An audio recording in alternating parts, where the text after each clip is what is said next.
Hello everyone, welcome to today's episode of the Fountain of Life podcast. When we go through difficult changes in life, especially if you are a person of faith, one of the bigger questions that always come to our mind is, where is God in all this? Or how does my faith help me to move past this? I want to actually feel the effect of being a believer work out in this circumstance. But the lingering question at the back of our minds is, where are you, O God? Where is God in all this? I need you, O God. And we tend to grope around in the dark, trying to find God in those difficult circumstances. And the question is God really there? Is God there?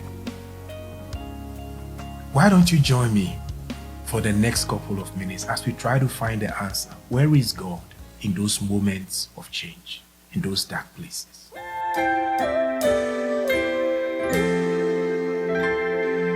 Lord, you are the fountain of life, restorer of my soul. I worship you today.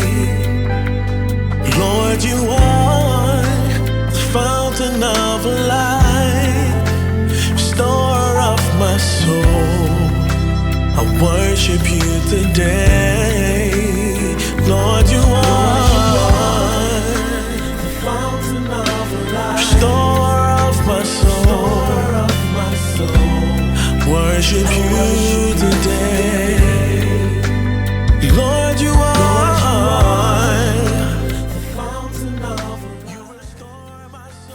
This is your host, Zuta, and I welcome you once again to today's episode. For the past couple of episodes, I think 3-4 so far, we have been looking at dealing with difficult life changes. Where do we go from here? How do we find our next steps? And we have been using the situation or the model of Peter and the disciples after Jesus had He's died, he's resurrected, and they were all in the state of flux. They really didn't know where they were going to go.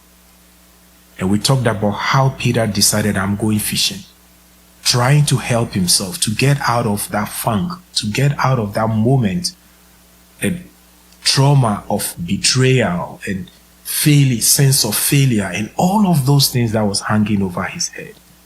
He was trying to do something to help himself. And I did say in those earlier episodes that yes, when you're going through those moments of pain, it's good to find your community.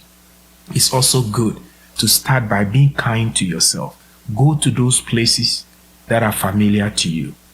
Do the things that will bring you some sense of joy. The worst thing to do is to lock yourself in a room, not engage with community, just running away from yourself, your friends, and from people. Because you are traumatized, you are going through the anguish and the pain and not knowing where your next steps are. So Peter did the right thing. But is that all that there is to it to get him out of that place that he is? And we started looking at the fact that God came. So we'll continue from there with that thought that realistically, we need to accept the fact that God hasn't abandoned us, even in those, those low moments or those moments where it feels like we are all alone. There's no way out for us. So if you're a person of faith, one of the things that you can leverage is your relationship with God. And most importantly, God's relationship with you. So let us continue today as we try to address the question, is God really there with me in those moments of change where the pain, the trauma, the anguish that is thrown on, whether it's a good change or it's a bad change, whatever it is, all the wind and the noise and the chaos that it brings into our lives, is God there to help us? Can we rely on God? Can we leverage our relationship with God to help us to find the next steps? The answer is emphatically yes. So how do I know that?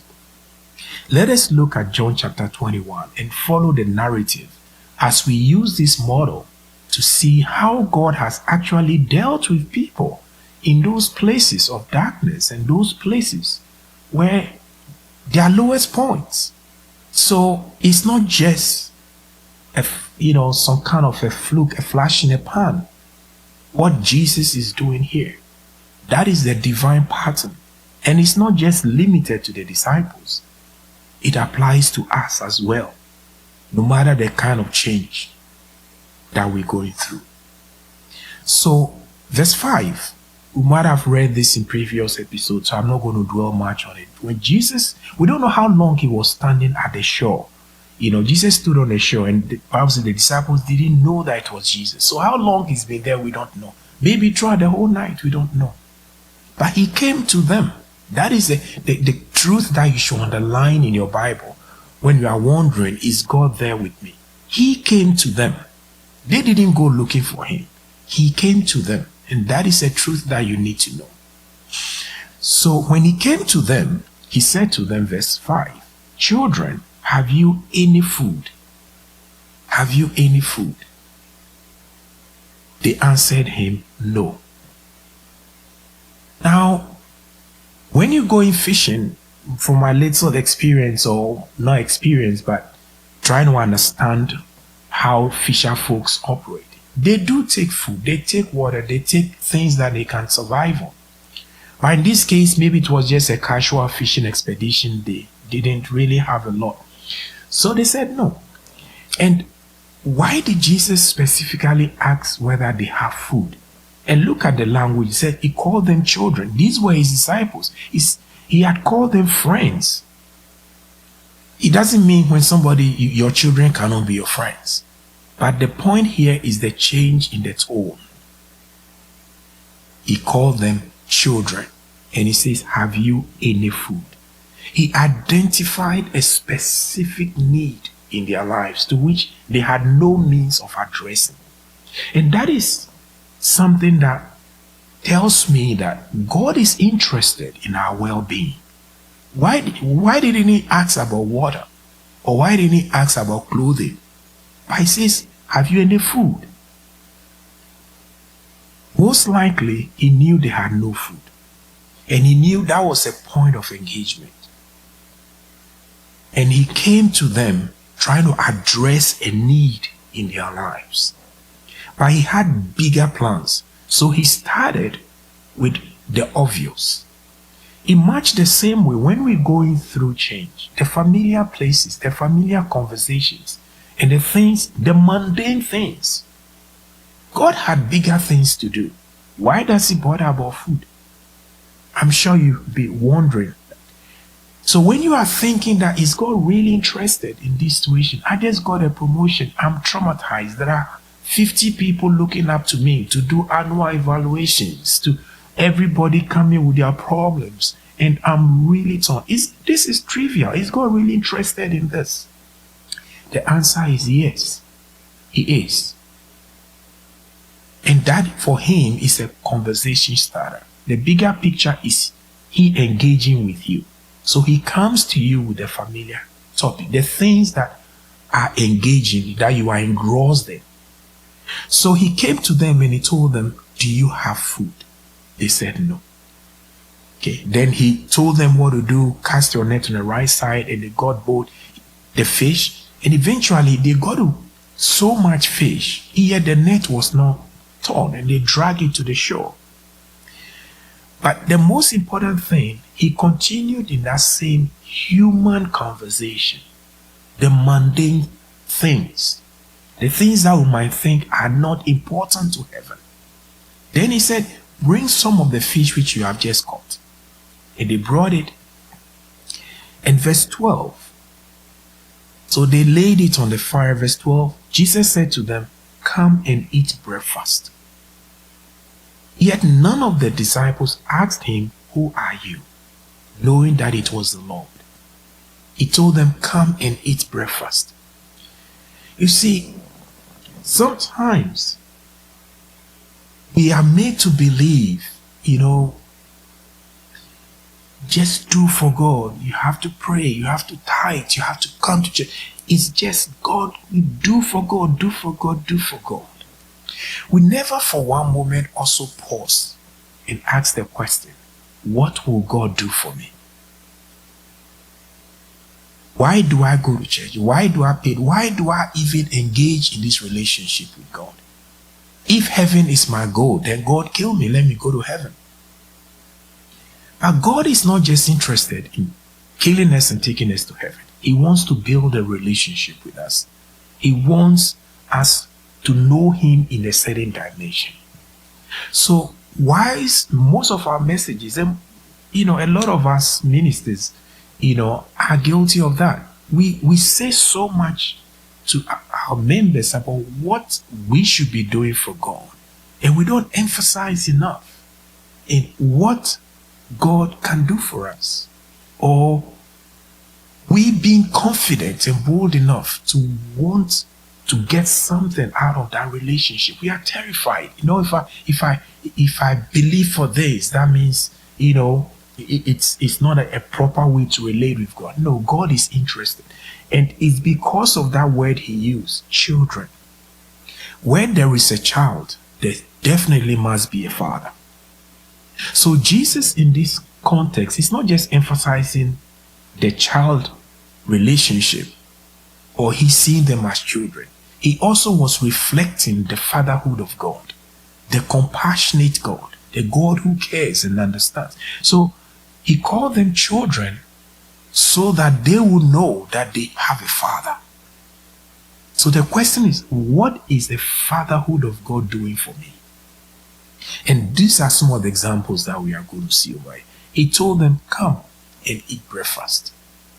You see, how often do you think God has us on His mind as His children? How often do you think that God looks at humanity and He has compassion towards human beings? My answer is every second. Because of the price that He paid for us, His eyes are constantly on us.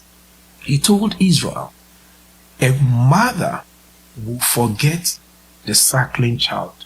In spite of everything they've gone through to bring that child to this earth, they will forget that child. But I will not forget you. And the reason He will not forget them is simple. He said, I have engraved your walls in the palm of my hands. That is, I have tattooed you in my hands. Literally. When I look at my hands, I remember you. Excuse me. So in a lot of ways, God remembers us. So when we are asking the question, where is God in the midst of this change? Excuse me. We've been through difficult moments in life. Maybe the relationship we valued is just blown up in our face.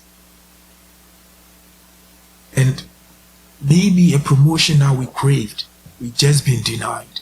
Or we made a huge financial loss and we are feeling the effect of all of those decisions. And we ask ourselves, where is God in all of this? The answer is, He's there with us all along. He's been there. Just like He stood at the shore, said nothing. For how long, we don't know. But then He brings them, said, come and eat breakfast. That is the caring fatherhood attitude of God. They had been out there all night, caught nothing, tired, hungry. When He came to them meeting their needs. He came to them addressing them as human beings first before anything. So in the midst of those difficult changes, be it bereavement, be it financial losses, be it breakup of homes, whatever is that difficult turning point in our lives, that lowest point that we've got into, remember that God is standing right there with you. And why do I know that? Let us look at this has been the theme of God's relationship dealing with people. We'll look at a couple of examples, but the psalmist writing in Psalm 103, the verse 13 to 14. This is what it says. As a father has compassion on his children, so the Lord has compassion on those who fear him. For he knows how we are formed. He remembers that we are dust. So this speaks to why Jesus stood there and he made food for them. He knows how they are formed. He knows the biology of a human being. He knows the limitations. He understands how we are formed. So when he called them children, he was alluding to the fatherhood of God, the overarching, protective, caring, jealous heart of God towards his people. So he says, as a father has compassion on his children. So when he called them children, he was indirectly projecting also the fatherhood of God towards us. And he has compassion on them. And he knows he remembers that we are dust. God remembers. So have this confidence and assurance that even as the storms are blowing around you, as you are caught up in that whirlwind of change, God is not your enemy. He's rather your help, your present help in the time of need. He is the one who's going to help you to find the next steps. So you have to unclench your fist. You have to come to the table. That is what he told them. Come, eat breakfast. You have to come to the table. Don't run away from him, because there is more to the conversation than just the food. He has something else. And that is the next steps he's going to provide them. Let us go on and look at two examples of why we should always know that God is with us at the lowest points, when we're going through those changes and we feel like there's nobody around us, there's nobody who really cares, and we are prone to feel that I'm in this all alone. Maybe I need to hide myself in a room and just mourn and weep. No. Remember, even when you are running away, God is still chasing you. So let us look at a couple of examples. The first one that we are going to look is the story of humanity himself. In Genesis chapter 3, the verse 8 to 10.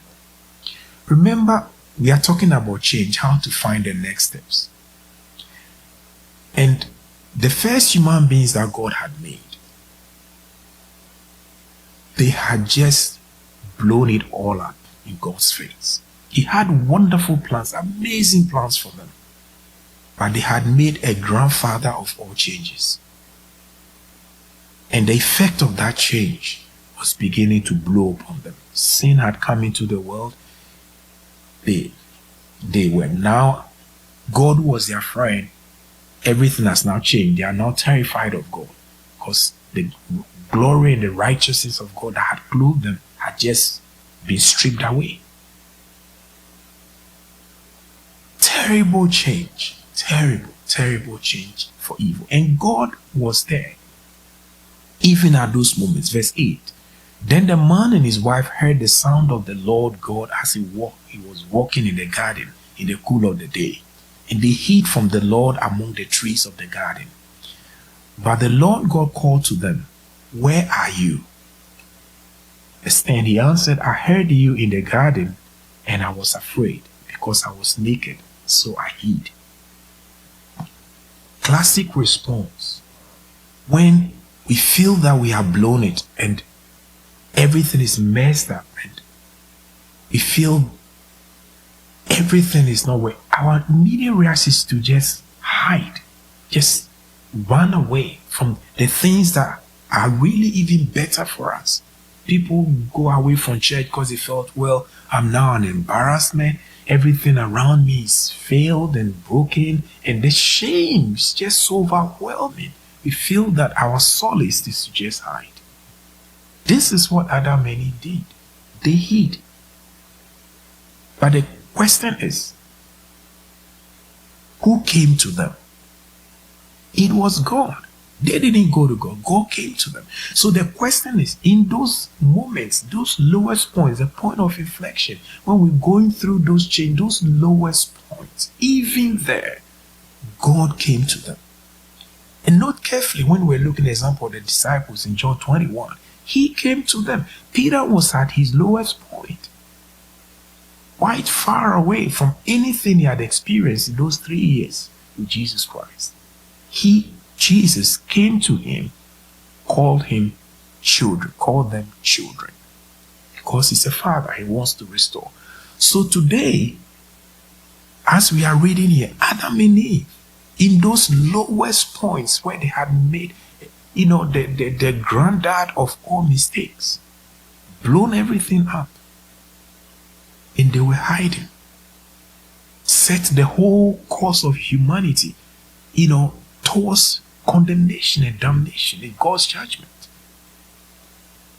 Who came? God came. And when he came, he asked them, where are you? In much the same way, maybe you are going through a difficult change in life, and you feel maybe the best solution is to take your hands away from God and from church and go hide because you can see God in these circumstances and everything is just blowing up in your face. The answer is, you need to know that God is there. He hadn't given up on you. He hadn't abandoned you. So that thought should go with you into finding the next step. To know that God is there with me. That is a very consolating thought that you need to have. It reinforces the fact that you are not your own. Somebody owns you. He created you. He cares about you. That's what we read in Psalm 103. He knows our frame, that we are but dust. So when the thought comes for you to rather abandon God and accuse God that he's let you down, today I'm reassuring you, he hasn't. He came to them and he asked them, where are you? Maybe God may be asking you the same question. Where are you? Have you allowed the situation to break the joy, the fellowship and everything? Where are you? That's the question that we need to answer. Let us look at the next example. When somebody or a situation brings us to that low point and everything is crashing around us. That example is Elijah. Elijah had just won a tremendous battle. The whole land of Israel was under the yoke of Baal worship. King Ahab had married a Phoenician queen, Jezebel, as evil as they come. And so Elijah declared famine, and at the end of those years of famine, God intervened spectacularly and gave victory to Elijah. And then somehow there was a blowback to that victory. Jezebel threatened that he would kill Elijah, just like he had killed the prophets. The tide just turned, just like that. Huge change from the moment of victory to now something else. Verse 3. Elijah was afraid and ran for his life. When he came to Beersheba in Judah, he left his servant there, while he himself went a day's journey into the wilderness. He came to a broom bush, sat down under it and prayed that he might die. I've had enough, Lord, he said. Take my life. I'm no better than my ancestors. Then he lay down under the bush and fell asleep. What a huge contrast. Somebody who had just had this mighty victory, killed thousands of the prophets of Baal, shown the power of God, the whole nation had now begun to turn to righteousness and see God. Jezebel threatens him, and then he goes into a depressive mood. You change. Everything, that moment of euphoria just turned to moment of depression. And look at the things that were coming out of his mouth. Take my life. I'm no better than my ancestors. I've had enough. He says it's okay. He wants to die. So those moments of change sometimes brings us to that low point where you look. Maybe it wasn't long ago when you saw God's hand in your life and everything. Suddenly something happens. And then your attitude, your mood, everything just changes. And you go into deep depression because you think that is the end of the world. Everything just ends with you. Question is God there? Even at these moments, like points like this, where the thoughts that fill our minds, it's like, you know what? I'm done here. If this is what it's all about, that's it. I'm done. Have you come to that point? And then you begin to wonder, where is God? Where is God in all this? No? So God was there when even Elijah got into this mode of depression, deep depression, suicidal ideation, said, take my life. That's where he was. All at once, an angel touched him and said, get up, eat. Is that a familiar phrase? Get up, eat. That's what Jesus did to the disciples. Get up, eat. Come, let's have breakfast. God knows our frame. Sometimes you go through those moments and you don't even feel like eating. You don't even feel like, you know what? I'm done here. You see? So change can bring us to those points. Launches us into that point of hopelessness. Because we can't find the next step. We are caught up in this fog. It doesn't look like there's a way out. When the angel came, he told Elijah, get up and eat. So he looked around, and then he saw bread that was baked over hot coals and a jar of water. He ate and drank and then lay down. That is how God cares about us. That is he understands our frame. So when you are in that place where you feel there's nobody, think on this. When Jesus came to the disciples, he prepared breakfast by the shore. He asked them, come and eat, warm yourself by the fire. When Elijah was in this deepest point of his life, lowest point, the angel came, prepared bread, big bread over coals of, gave him water and food to eat. What does that tell us? God cares. And he cares deeply about every need in our lives. So when God comes, he comes to us, approach us as humans with a deep desire to help us. He has something in mind, but he starts the conversation first with the human terms. And that is what you need to know. He came bearing bread and water to Elijah. Jesus came with breakfast to meet the disciples. What do you think God is going to start you with? He'll come to you with those same things that you need to sustain yourself, the roof over your head, getting the bills paid, bringing friends into your life, the human things. So you need to open up. But that wasn't all. When God came in let's go into verse 9.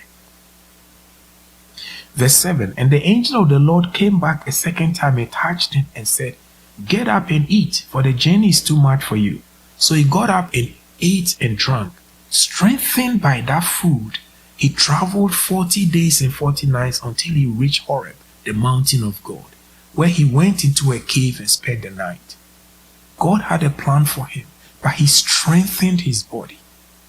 He met Elijah's human needs, took care of all of those. The angel made sure that even in that depressive state, mode that Elijah was in, he got him to eat, encouraged him, say, hey, eat, because you have a long way to go. Get up, eat. That is what God is saying to you today. When you are wondering, is God in all this? Just listen. He's encouraging you. God is strengthening you and helping you to understand that he knows that you are human and you are going through this, and he's going to go through it with you. He gave him food. But beyond that, when Elijah got to Horeb, why is he going to Horeb? To meet with God, to have conversation with God. Why did Jesus come to the disciples? He wants to meet with Peter. He has a conversation. They are checklist he wanted to go through with Peter and the disciples to give them their next steps. But he approached them as humans. And that is the Father heart of God. He knows we are but dust. He knows our frame. He knows how much we can take. Finally, when Elijah came to Horeb, God spoke to him. And the words he told him is just like what God told Adam and Eve. And the word of the Lord came to him, that is to Elijah. What are you doing here, Elijah? What are you doing here? Depressed? Running away? Giving up? What are you doing here? And God came to Adam and Eve. He says, where are you? Why are you hiding? That begins the bigger conversation for the next steps. I want you to know that God comes. When He comes to restore, He comes to heal, He comes to bring you the next step. That is the ultimate. But you first have to engage with God. You can't engage with God when you are running away, or you don't have anything to do with church or God, the Bible, or anything anymore.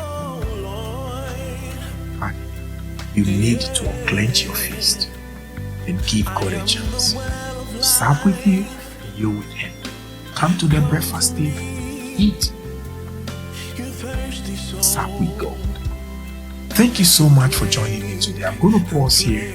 God willing, we'll pick up this conversation, finding our next steps when we're going through life's difficult changes. Thank you so much for joining me. And oh, by the way, if you don't subscribe to this podcast, I encourage you to do it. Just hit the subscribe button at the end of this episode. And also share the link with your friends. You can also download the audio version of this podcast on Spotify, Amazon, Google, and all the places where you get your podcast. And you can listen to it at your leisure and on your commute. And if this ministry is blessing you, we want to hear from you. Let's hear your comments. We read them and we respond to them this week. Thank you so much. See you again this week. May God richly bless you. Fountain of my life, I worship you today. Lord, only you are. Yes, Lord. You restore my soul. I worship you today. Yeah.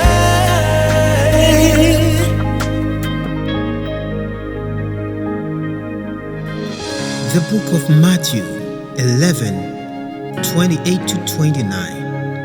Come unto me, all ye that labor and are heavy laden, and I will give you rest.